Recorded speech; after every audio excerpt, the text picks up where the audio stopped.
Okay. Okey, jadi pada peringkat awal pentadbiran negeri-negeri Selat ini berada di bawah SHTI. Okey, SHTI inilah yang bertanggungjawab, dia bawah British yang mana yang satu kumpulan yang dibentuk oleh British untuk menjalankan perniagaan di area ASEAN. Okey, di area-area sebelah sinilah. Okey. Jadi pentadbiran negeri-negeri Selat ini pada peringkat awal di bawah SHTI. Okey, dan negeri-negeri Selat diketuai oleh seorang Gubernur. Okey, oleh seorang Gubernur. Okey. Lepas tu ada pula masa tu disebabkan Gubernur ni terlalu banyak kerja dia. Sebab dia kena jaga 3 negeri tau. Jadi sekarang ni dilantik pula seorang lagi iaitu Resident Consular yang dilantik sebagai pembantu kepada Gubernur tadi. Jadi bermaksud bawah Gubernur ada Resident Consular. Okey. Dia macam timbalan dari Gubernur ni tu lah. Okey. Jadi pada peringkat awal Pulau Pinang ni menjadi pusat pentadbiran yang pertama. Okey, menjadi pusat pentadbiran yang pertama bagi negeri-negeri Selat. Kemudian pada 1832 apabila British berjaya mendapatkan Singapura, masa tu barulah dipindahkan ke Singapura. Okey, sebab kalau nak diikutkan, Singapura lebih strategik untuk British menguasai perdagangan di rantau Asia Tenggara ni.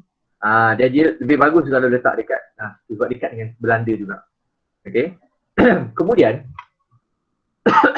pentadbiran negeri-negeri Selat telah berubah. Okey. Dan masa tu pentadbiran telah diletakkan di bawah India Office. Okey. Di bawah pentadbiran India Office. Maksud India Office ni bukannya orang India yang memerintah, bukan. Okey, jangan salah faham, bukan orang India yang memerintah. Yang memerintah ialah Yang memerintah ialah orang British. Okey, pejabat British di India. Okey. Pejabat British di India dipanggil sebagai India Office. Okay, dia ialah pejabat British, bukan dia pejabat orang India. Okay.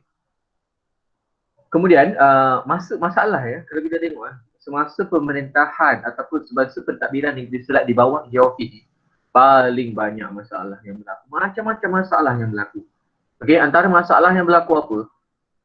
India Office dia nak kuasakan undang-undang British dekat negeri Selat. Okay. Dia tak nak ambil kira pun apa yang berlaku di negeri-negeri Melayu tersebut, di negeri-negeri Selat tersebut. Dia terus nak apply dia punya undang-undang dia dekat negeri Selat. Tak boleh lah. Okay, macam mana dia buat dekat India tu tak sama macam mana dia nak buat dekat negeri Selat ni. Berbeza. Okay. Jadi kebetulan masa tu berlaku pemberontakan India. Okay. Ataupun yang dipanggil sebagai Dahagi India dekat India Office. Dekat India.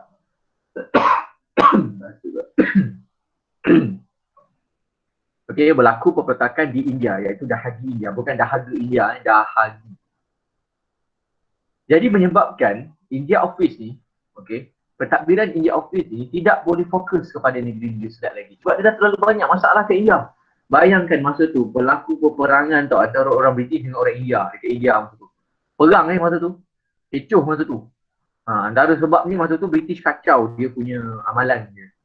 Dekat India ni kalau kita tengok banyak amalan-amalan yang amalan-amalan tradisional lah. Sebab kita kena faham bahawa agama Hindu ni merupakan antara agama yang terawal di dunia. Antara yang, ialah bila kita sebut terawal mestilah agama yang terlama tu lah, antara yang lama kan. Jadi banyak amalan-amalan tradisional yang diamalkan, yang diamalkan pada ketika itu. Okey, tunggu sekejap cikgu ambil air sekejap, batuk. Sekejap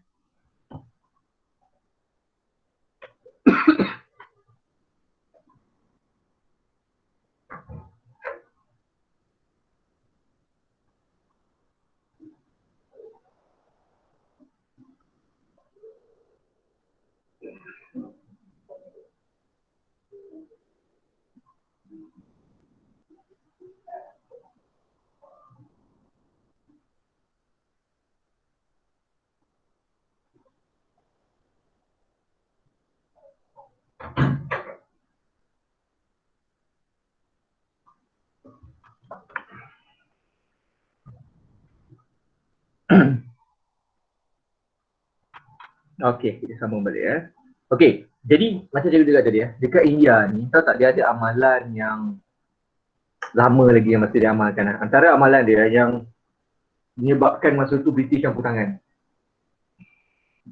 dia sebenarnya tak nak campur tangan, tapi disebabkan masa tu dia fikir dia perlu untuk masuk campur tangan dalam adat bagi orang India ni. Antara adat orang India pada zaman dulu, zaman sekarang dah tak ada. Okay, yang cikgu cerita ni zaman dulu. Mereka ada satu amalan, cikgu tak ingat dalam bahasa Tamil dia apa, cikgu lupa. Amalan ni macam ni. Mesti korang pelik lah bila korang dengar ni. Bagi orang India zaman dulu, kalau suami mati, okay, isteri kena mati sekali. Okay, cikgu nak tanya kamu. Kamu rasa orang India kalau mati macam kita orang Melayu Islam, kita tanam betul tak kan? Mayat kita jenazah kita akan ditanam. Kalau orang India dia buat apa?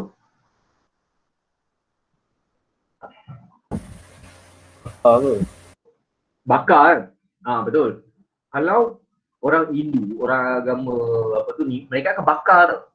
Jadi bayangkan pada zaman dulu, kalau lelaki mati, suami yang mati, isteri tu akan dibakar bersama dengan suami. Maksudnya isteri yang masih hidup tu akan dibakar hidup bersama dengan suami. Bayangkan.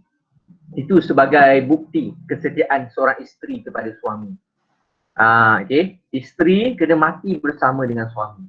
Kalau suami mati, dia pun kena mati sekali. Masalahnya suami dia kena bakar tak apalah. Sebab suami dia dah mati, tak sakit. Ini bayangkan yang hidup ni nak dibakar hidup. Jadi itu antara amalan yang British lawan masa tu. Tetapi yang adat tadi tu sebaliknya berlaku kalau isteri yang mati. Kalau isteri mati, suami tak perlu bakar diri. Suami boleh kahwin lain.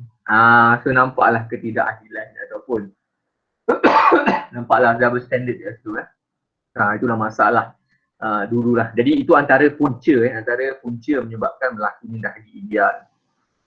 Jadi masa tu India Office ni tak boleh fokus sangat kepada Negeri Selat. Dia tak boleh fokus. Terlalu banyak masalah dalam negeri Selat ni. Dalam India ni, dekat India ni terlalu banyak masalah. Jadi menyebabkan masa tu, disebabkan India Office ni tak boleh nak fokus. Okay.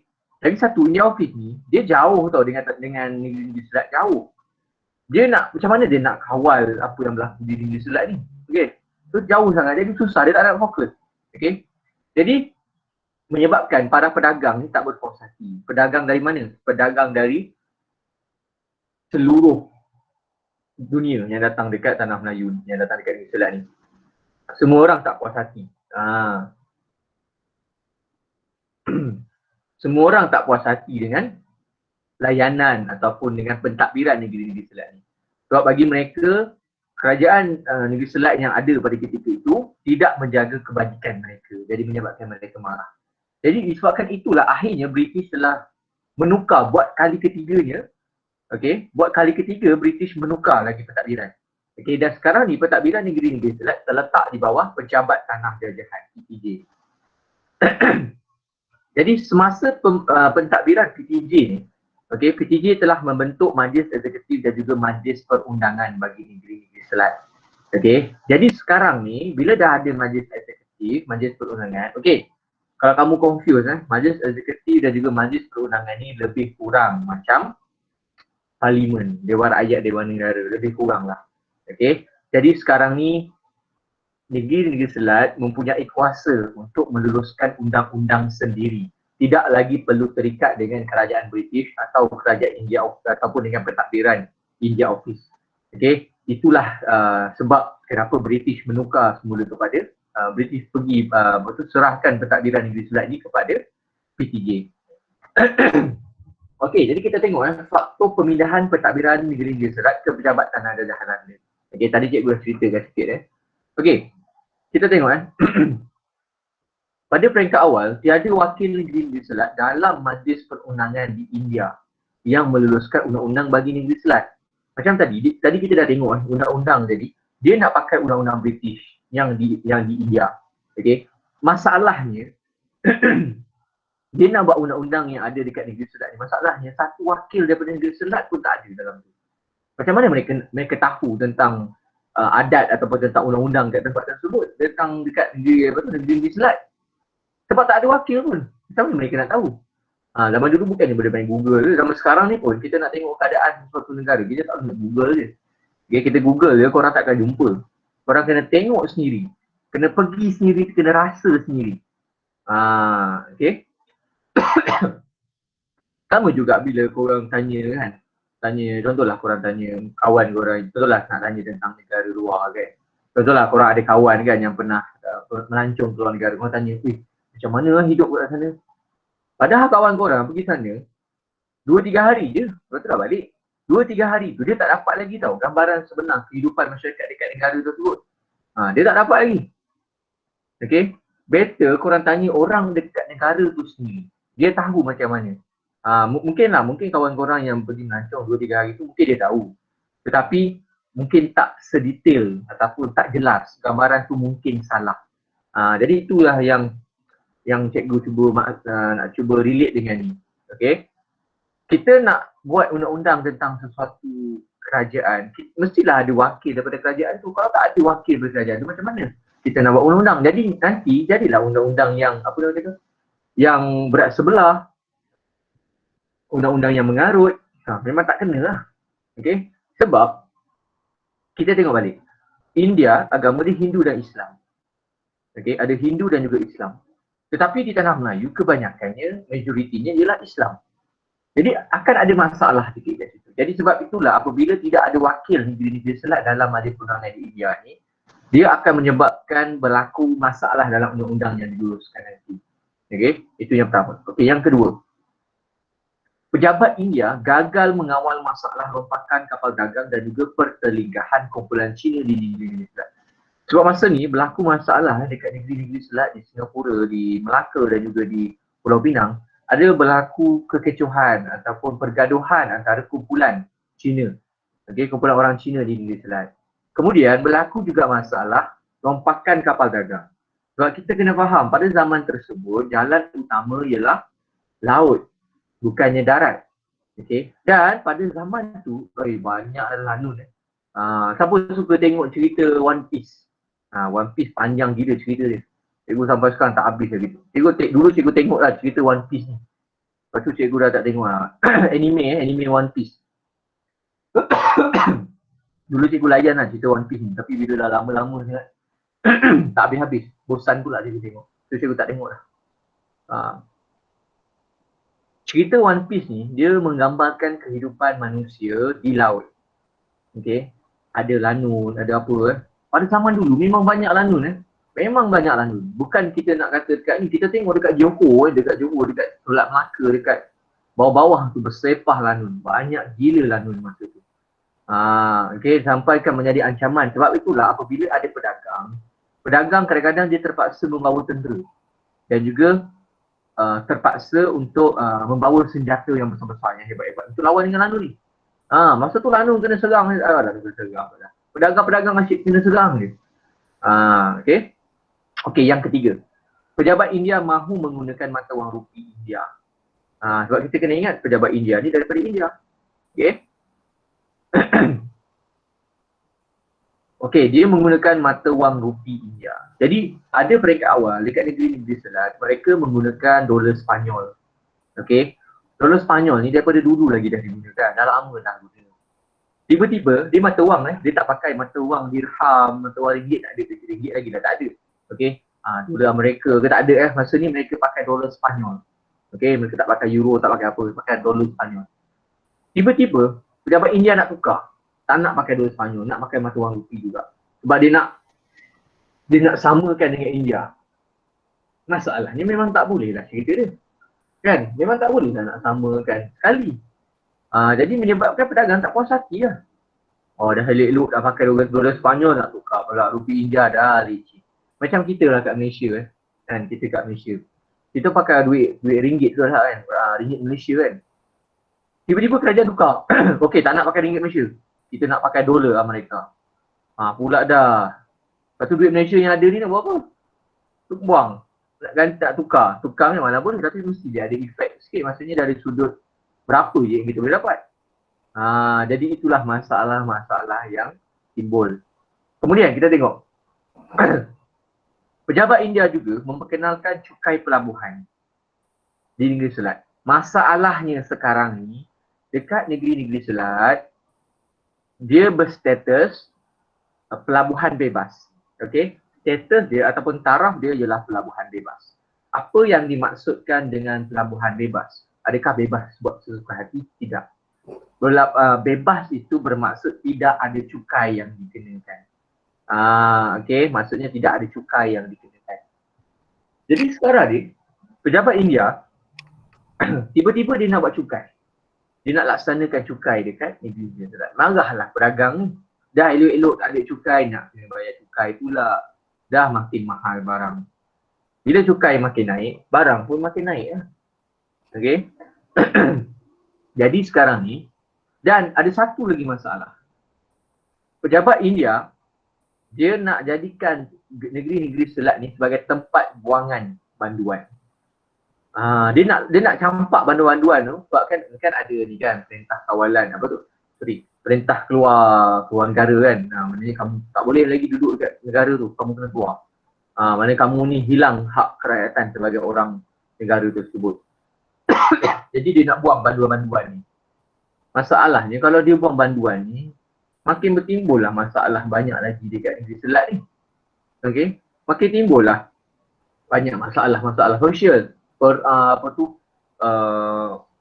Macam-macam masalah lah. Jadi bila akan menjejaskan imej negeri-negeri Selat kemudiannya nanti. Sebab itulah, sebab itulah orang marah. Okay. Antara kita tengok negara yang menjadi tempat buangan banduan ni, antaranya di Australia. Okay.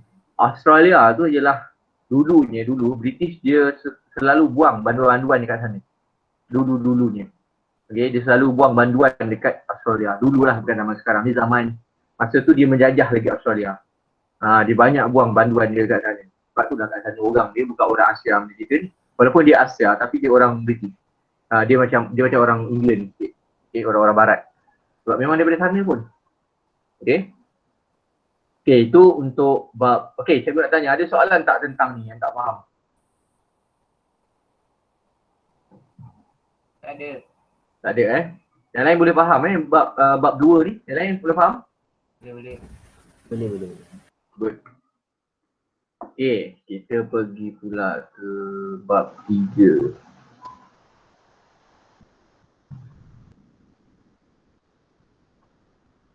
Okay, nota bab 3 dah dapat dah?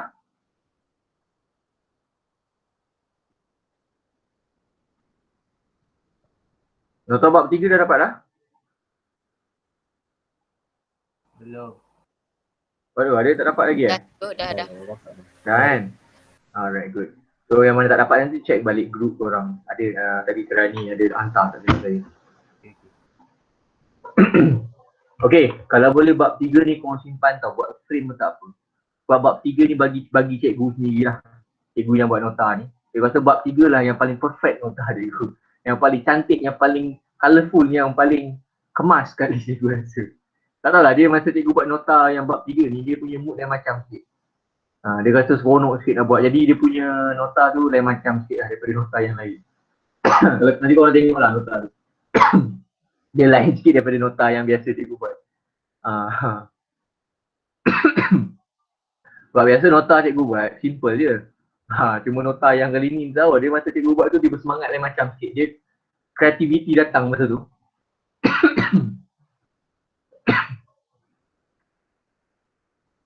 Okay. Kita tengok pentadbiran negeri-negeri Melayu bersekutu. Okay, kita dah tengok dah negeri-negeri Selat. Sekarang ni kita pergi pula dekat negeri-negeri Melayu bersekutu. Okay. So negeri-negeri dia, cikgu nak tanya tapi dia dah ada tu dekat situ. Perak, Selangor, Negeri Sembilan dan juga Pahang. Okey, kita tengok dulu kekayaan bahan mentah. Jadi pada abad yang ke-15, okey, perlombongan biji timah ni dijalankan oleh orang Melayu di lembah sungai. Okey, dijalankan oleh orang Melayu. Okey. Dan biji timah itu untuk kegunaan tempatan dan ada juga yang didagangkan. Okey. Kegunaan tempatan saja ya. Dia maknanya guna tu adalah macam mungkin dia buat alatan-alatan ke, itu yang dia guna. Okey. Jadi sekarang ni pada abad ke-15, Sultan telah memberikan kawasan pegangan kepada pembesar. Maksudnya Sultan memberikan kawasan kepada pembesar untuk pembesar jaga. Dan ialah bukan jaga free lah, maksudnya pembesar tu boleh dah kutip cukai. Okey. Dan Sultan juga telah memberikan solat tauliah. Dia pelat salah, surat tauliah, bukan solat tauliah. Cikgu typo, surat tauliah. Okey. Dan sekarang ni cukai-cukai yang diperoleh oleh pembesar ini menjadi punca pendapatan, menjadi pendapatan bagi pembesar. Okey. Dan antara lain, selain daripada cukai tadi, pendapatan pembesar juga ialah hasil daripada perdagangan biji timah. Okey, hasil daripada perdagangan biji timah. Jadi apabila dia dagangkan biji timah, dia dapatlah duit. Tetapi bukanlah overall tu untuk dia tau, bukan semuanya untuk dia. Okey, sebab dia perlu menyerahkan sebahagian hasil perdagangan itu kepada sultan. Cuma tak tahulah berapa banyak, mungkin contoh kita bayangkan sekali dia jual dalam RM10. Contoh cikgu beritahu contoh. Contohlah dapat dalam RM10. Mungkin dia kena bagi sultan lebih kurang RM3 ke, RM4 ke, lebih kurang lah. Okay, itu yang dia kena buat. Yang selebihnya tu untuk bayar pekerja dia ke, betul untung dia lah, semua tu lah. Okay. Okay, kita tengok pada abad ke-16 dan 17. Okay, kawasan perlombongan di Perak, okay, masa tu dekat Perak tengah masuk dia punya berjemah dia. Di Sungai Perak dan juga anak sungai di daerah sekitar Kuala Kangsar dan juga Kelian Intan. Okey, itulah kawasan-kawasan perlombongan awal di Perak dulu. Okey, dan pada tahun 1616 ada pula pembukaan lombong Manjung dan juga Berwas. Okey, ada masa tu pembukaan lombong yang baru. Dan akhirnya kita dapat lihat lombong-lombong ini menjadi pengeluar utama kepada pelabuhan-pelabuhan utama. Okey, masa tu pelabuhan utama dekat ni lah. Dekat Perak. Okey. Jadi sekarang ni bayangkan disebabkan kepesatan yang ada di Perak ni, kepesatan perdagangan biji timah, menyebabkan masa tu Aceh berminat dengan Perak. Okey. Dan Aceh menjadikan Perak sebagai negeri naungan pada abad ke-16 dan 17. Okey. Dia telah menjadikan Perak ni sebagai negeri naungan dia. Okey. And then kita tengok Melaka juga Perak dia gunakan biji timah ni. Okey, sebab biji timah ni merupakan bahan bernilai pada zaman tersebut, dia macam emas juga.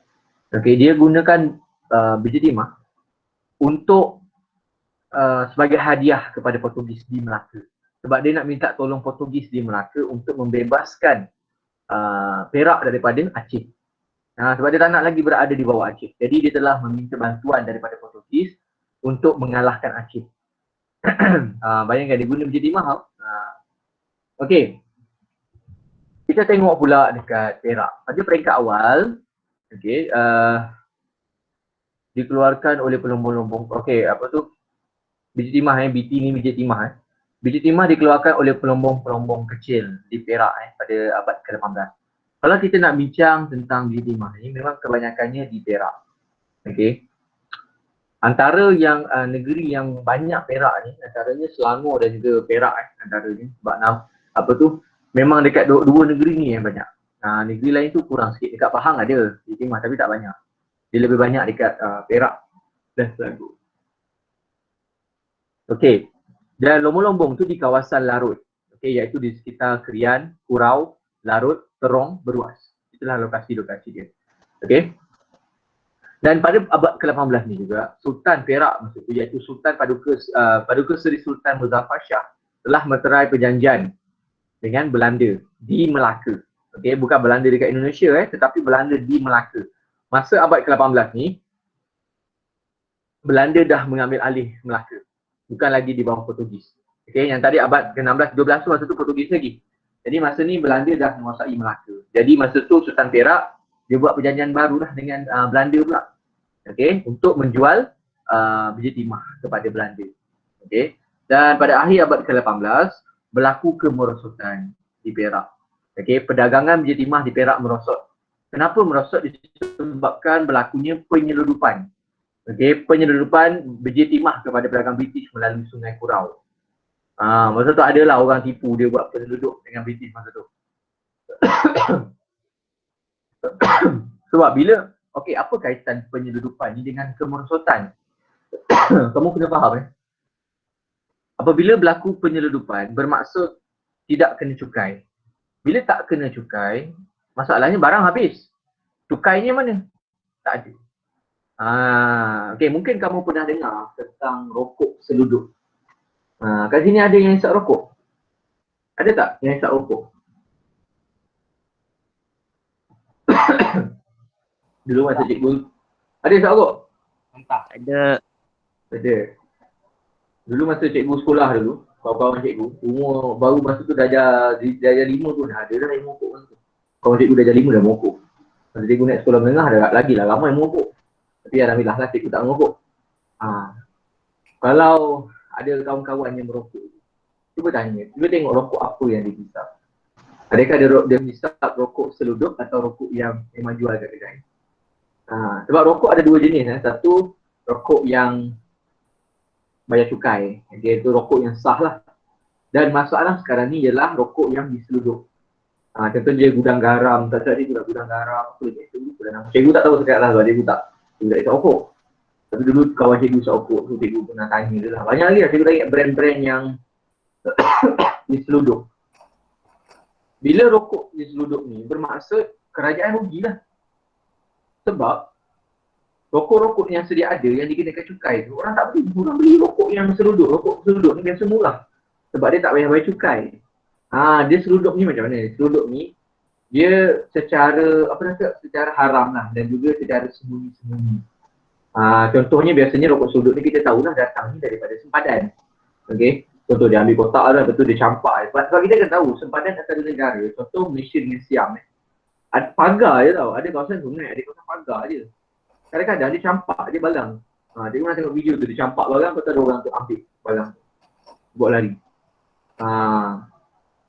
Jadi itu yang kita nampak, itu sebagai rokok seluduk ni, baru rokok seluduk lah. Banyak lagi benda yang diseluduk. Tu baru rokok. Macam-macam lagi, banyak. Jadi itulah kaitan kemerosotan dan juga penyeludupan. Okay, yang menyebabkan akhirnya perniagaan ataupun perdagangan biji timah di Perak waktu tu mengalami kerugian. Berosot dah dia bunyi ni. Okey, kita tengok dekat Selangor pula. Selangor, kawasan kekayaan dia batu biji timah ialah di Kuala Sungai Selangor. Okey, pada tahun 1790, Sultan Ibrahim telah membuat perjanjian dengan Belanda untuk menjual hasil biji timah. Okey, Belanda ni Belanda yang duduk dekat Melaka lah. Okey, untuk menjual biji timah. Okey, kita tengok pula pada abad ke-19. Okey, abad ke-19 ni banyak sikit tempat dia. Banyak sikit lokasi yang terlibat. Okey. Contoh kita tengok di Larut pada 1840-an, biji timah tu semakin berkembang pesat. Okey, sektor biji timah semakin berkembang pesat masa tu. Sebab apa masa tu penemuan biji timah di Larut. Okey, jumpa di Larut. Pembesar masa tu ada nama dia yang terkenal lah, yang ni kamu kena ingat sampai bila-bila, iaitu Long Jaafar dan juga Inah Ibrahim. Okey, telah memajukan lombong biji timah di Kelian Pau dan juga Kelian Baru. Masa tu dia telah meluaskan lagi, masa tu memajukan sekali lombong biji timah. Okey, dan masa tu pembesar Long Jaafar dan Inah Ibrahim masa tu dia membawa masuk pelombong-pelombong daripada China. Okey, dia bawa masuk pelombong-pelombong dari China. Jadi sebab itulah bila kita nak bincang tentang kemasukan orang India dan orang China di tanah Melayu, orang kena pasti dulu tau, adakah mereka yang masuk ini dibawa oleh British ataupun mereka masuk lebih awal daripada itu. Sebab tu kalau kita tengok contoh di Perak, bukan semuanya orang Cina di Perak tu, bukan semuanya yang dibawa oleh British. Okay, ada yang dibawa oleh pembesar-pembesar Melayu juga. Jadi masa tu Ngah Ibrahim telah menjadikan Kuala Sepetang sebagai pelabuhan untuk mengangkut batu timah ke Pulau Pinang. Okey, cikgu nak tanya, siapa yang pernah pergi ke Perak berjalan? Siapa yang pernah bercuti ke Perak? Dan Kuala Sepetang. Pernah Okey, Fazana pernah pergi kan? Pernah tak pergi dekat Kuala Sepetang, Fazana? Tak pernah. Okey. Dekat Kuala Sepetang ada satu kedai makanan yang terkenal. Cikgu kalau cikgu pergi, mesti cikgu singgah.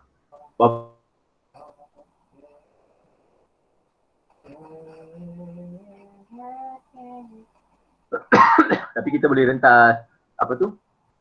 Kita daerah kan?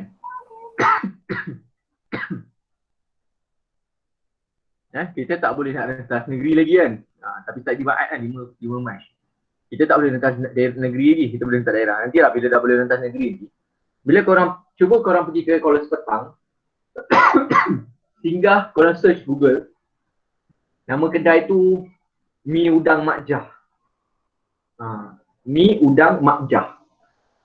Kat situ, sedap mi udang dia banyak udang dia banyak gila. Dah besar tu. Pergi cari kedai tu, nama dia Mi Udang Mak Jah. Mi Udang Mak Jah tu, kedai tu dia pernah masuk TV3 dulu. Dia pernah masuk rancangan apa Majalah 3 tak ada masa tu. Sebab Kuala Sepetang ni dia pelabuhan, dia banyak masa tu banyak apa orang cakap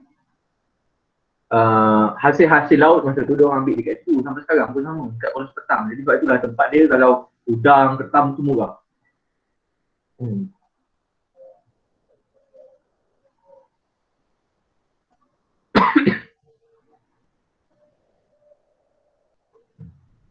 Sekejap Hazan.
Okey, kita sambung semula. Okey, kat mana kita tadi? Okey, bawa semula. Okey. Kita pasal Kuala Sepetang tadi kan. Okey, jadi macam cikgu sebutkan tadi lah. So kalau korang pergi ke Kuala Sepetang Perak, bolehlah singgah kat ni makan udang je, memang sedap. Cikgu tadi pun memang sedap. Okey, jadi Kolus Petang masa tu menjadi pelabuhan untuk mengangkut biji timah ke Pulau Pinang. Okey, kita tengok tempat yang kedua. Di Lembah Kinta. Lembah Kinta ni pengeluar merupakan, bayangkan Lembah Kinta pada zaman tersebut menjadi pengeluar biji timah utama di dunia pada masa tu. Okey, menjadi pengeluar biji timah utama di dunia masa tu. Wow. Utama dunia bukan utama di Asia ataupun utama di tanah Melayu tau, tetapi di dunia. Kalau korang berasal daripada daerah Kinta ni, patut korang berbangga lah. Mungkin datuk nenek orang Kinta ke, mak ayah orang Kinta ke. Okey. Kebetulan disebabkan kepesatan Lembah Kinta ni menyebabkan masa tu muncul bandar-bandar baru. Contoh seperti apa? Gopeng, Ipoh, Batu Gajah dan Kampar. Ipoh. Ipoh tu bayangkan. Dia start daripada ni lah. Perombongan lah pada awalnya. Okay. Dan pada tahun 1870-an, Sultan Ismail telah memajukan kawasan perombongan baharu di Lembah Kinta. Dan masa tu pula muncul lagi bandar baru. Contoh Bandar Papan, Pangkalan Pegoh. Jadi masa tu muncul banyak pelabuhan, banyak bandar-bandar yang baru. Okay. Jadi kita dapat lihatlah kesan daripada kemajuan biji timah ni sebenarnya membantu negara kita. Banyak masa tu muncul bandar-bandar baru disebabkan adanya biji timah ni. Okey. Kita tengok dekat Jugra pula. Okey, cikgu nak tanya. Siapa yang pernah pergi Jugra?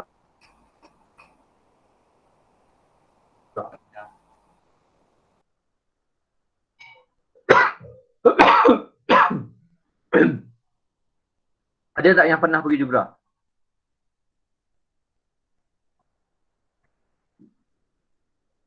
Ada yang pernah pergi Jugra tak? Tak pernah? Semua tak pernah pergi Jugra ni? Tak pernah. Tak pernah. Jugra tu dekat Selangor je. Okey, tadi kat Perak tau, ni kat Selangor. Kita patah balik ke Selangor. Okey. Jugra ni dekat Selangor. Kalau korang pergi Banting, korang selalu Jugra ni juga.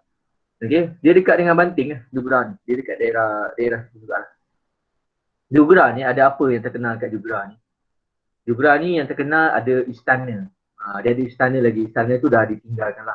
Tapi korang masih boleh pergi lagi. Iaitu istana Sultan Abdul Samad. Kat situ kalau korang pergi, cubalah masuk istana dia. Istana dia best lah. Dulu cikgu pernah kerja area situ dulu. Tapi cikgu bukan kerja dekat dalam istana tu. Cikgu kerja dekat area makam Sultan Abdul Samad. Cikgu bukan tukang gali kubur Walaupun cikgu kerja dekat makam tu, cikgu bukan tukang gali kubur. Jangan ingat cikgu jadi Tok Adi pula, tukang gali kubur kat situ. Bukannya dia berdekatan dengan makam tu, bukannya dalam makam. Dulu cikgu kerja dulu ni arkeologi. Okay, cikgu masa tu dekat bidang arkeologi, cikgu kena menggali dekat area makam tu juga. Dia dekat makam Sultan Abdul Samad, kalau korang pernah pergi, ada satu jalan, dia tak ada mati lah. Ujung sekali jalan tu, makam Sultan Abdul Samad. Tapi sebelum sampai makam Sultan Abdul Samad tu, rupanya ada satu jalan hutan, kalau kita ambil belah kanan, dia kena jalan kaki, dia tak boleh nak masuk kereta, kena jalan kaki. Kita naik, dia yang kecil je, jalan hutan. Kita masuk dan kita akan nampak satu lagi kubur. Tak tahu kubur siapa. Sampai sekarang pun orang tak tahu kubur siapa. Memang misteri sikit lah. Dan kubur tu dia punya batu nisan dia dibalut dengan kain kuning. Dulu-dulunya lah, sebelum Museum Selangor ambil alih kawasan tu, dulu orang-orang kat situ, dia selalu jadikan kubur tu tempat dia mengangkung. Tahu tak mengangkung lah. Apa tu? Ngangkung kan? Apa tu tak maksud ngangkung tu? Ngangkung tu dia macam minta nombor. Okay, minta nombor.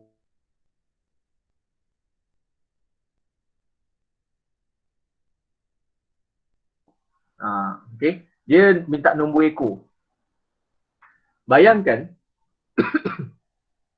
orang-orang zaman, tak adalah zaman dulu lah, ni maksud cikgu sebelum kerajaan Selangor ambil alih tempat tu. Zaman-zaman ni orang selalu dalam situ tau untuk minta nombor. Dia menurun kat situ. Dia panggil jin-jin hantu-hantu kat situ. Jadi tak lama lepas tu bila dah berluasa benda tu, maka kawasan kubur tersebut dijadikan milik kerajaan Selangor masa tu. Untuk yalah boleh kawal lah, mana tak adalah orang boleh ngangkong lagi. Kalau tidak habis dia minta nombor ekor kat situ. Area berdekatan dengan kubur tu lah cikgu kena gali. bukan gali kubur, gali sebab dekat dengan kubur tu ada satu macam kesan tapak rumah. Jadi cikgu kena gali kat rumah tu. Untuk nak kena pasti apa benda sebenarnya bangunan tu. Adakah rumah ataupun apa. Okey. Jadi Sultan Abdul Samad ni dia duduk kat Jugra dulu. Okey, dia menjadikan Jugra ni sebagai pusat pentadbiran dia. Okey, dia menjadikan Jugra ni sebagai pusat pentadbiran Kesultanan Selangor. Okey. Kemudian kita dapat lihat dia berpindah pula ke Kelang. Okey, sebab itulah tadi kita cakap dengan kita cakap istana dekat Jugra tadi, dia adalah istana tinggal, dah lama dah tak ada. Dulu adalah dulu. Okey. Dan tak silap cikgu, istana tu dulu pernah jadi untuk penggambaran filem. Cikgu tak ingat filem apa. Tak cikgu filem Hati Malaya kalau tak silap cikgu. Dia buat dekat situ. Tapi lepas tu dah tak dibenarkan lagi lah. Sekarang ni muzium tu dah tak dibenarkan lagi untuk buat penggambaran ke apa ke, dah tak benarkan. Apa tu, untuk pelancong datang pun tak silap cikgu dah tak dibenarkan. Tak tahu sebab apa tak dibenarkan. Sebab ada banyak sebab lah yang tak dibenarkan. Antaranya kawasan tu dah uzur, takut pecah dan jatuh pula. Kalau lantai tu patah, jatuh pula. Antara lain, sebab lain ialah kawasan tersebut keras. Keras maksudnya bukan batu keras. Keras maksudnya berhantu lah. Sebab dulu kan dia cakap cikgu duduk kat Jugra kan dulu. So sebab kan cikgu bekerja dengan istana.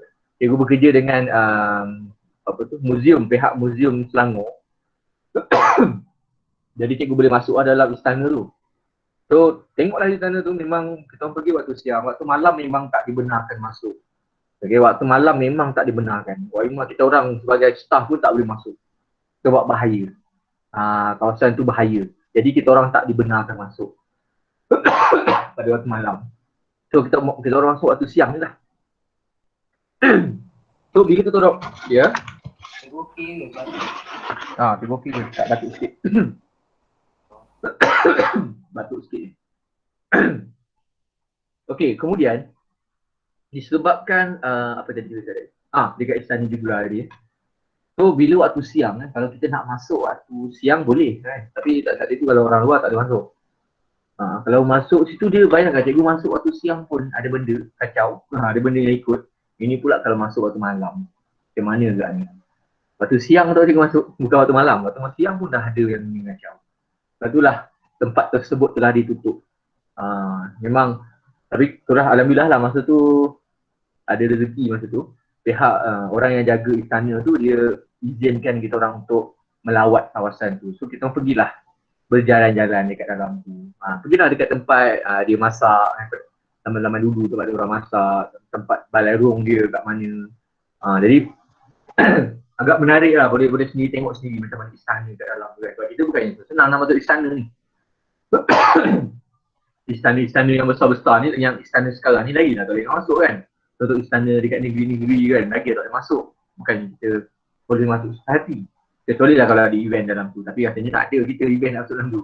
Kecuali kalau kamu dapat gelaran datuk ke, baru dapat masuk istana. Tidak tengah harap masuk istana.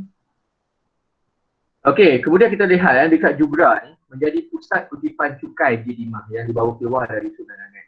Okey, daripada Sungai Langat dibawa keluar. Sungai Langat nanti dia akan dia akan lalu dekat Jugra tu. Nanti dia akan lalu dekat Jugra. Kemudian itulah point dia untuk dia collect cukai. Okey, point dia untuk dia collect cukai. Okey, kita tengok dekat Kuala Lumpur pula. Pada zaman dulu, okey, bila kita cerita tentang Kuala Lumpur pada zaman dulu ni, dia merujuk pada Selangor bukannya Kuala Lumpur yang ada pada hari ini, bukannya wilayah Persekutuan. Okey, dia termasuk dalam Selangor. Okey. Jadi pada 1860, Kuala Lumpur ni menjadi pusat pengeluaran biji timah yang penting. Okey, dirombong di Ampang.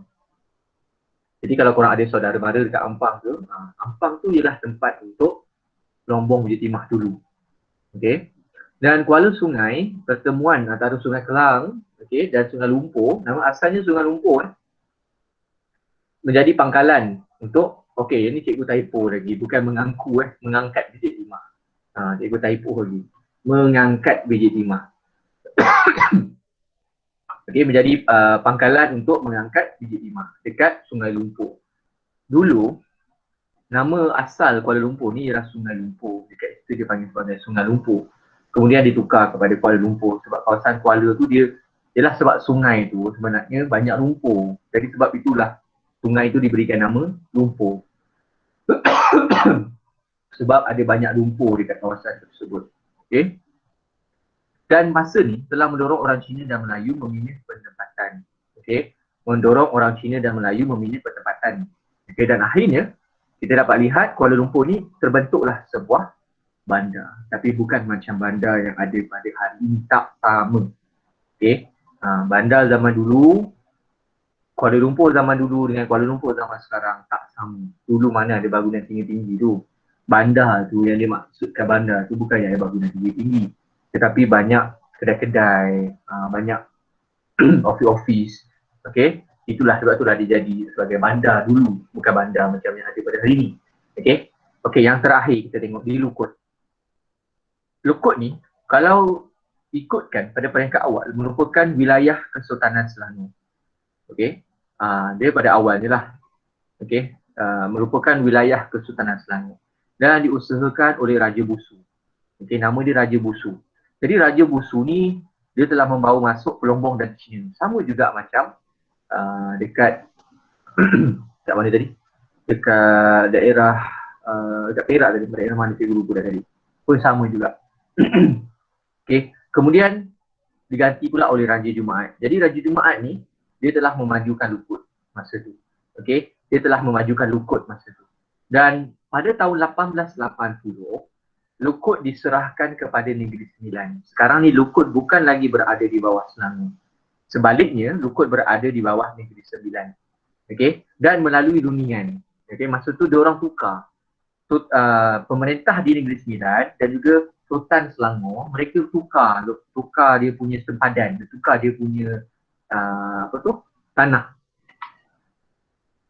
Selangor diserahkan Lukut kepada Negeri Sembilan, tetapi Negeri Sembilan perlu menyerahkan Sungai Ujong, Kajang.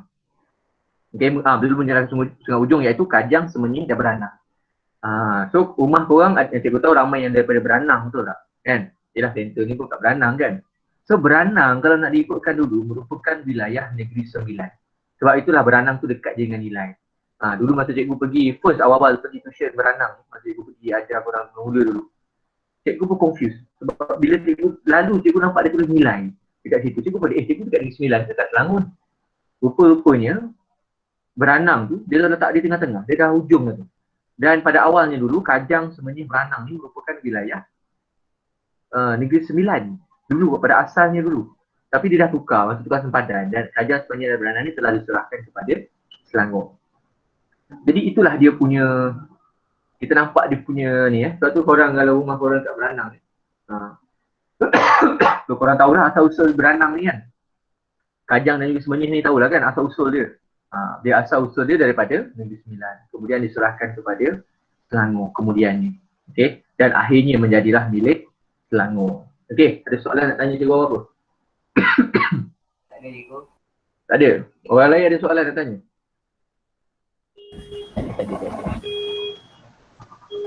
Okey, cikgu nak minta korang tolong ingat cikgu berhenti kat mana. Cikgu berhenti kat sini tau. Hari ni memang cikgu ingat, esok cikgu lupa dah. Ingat And then untuk minggu depan kita physical tau. Okey. So pastikan minggu depan cikgu nak korang print siap-siap. So kalau nota yang cikgu bagi tu print siap-siap, compile letak dalam satu file. Okay, letak dalam satu file semua nota yang cikgu bagi ni. Okay, nota bab 3 ni pun bawa juga minggu depan, kita akan bincangkan. Boleh?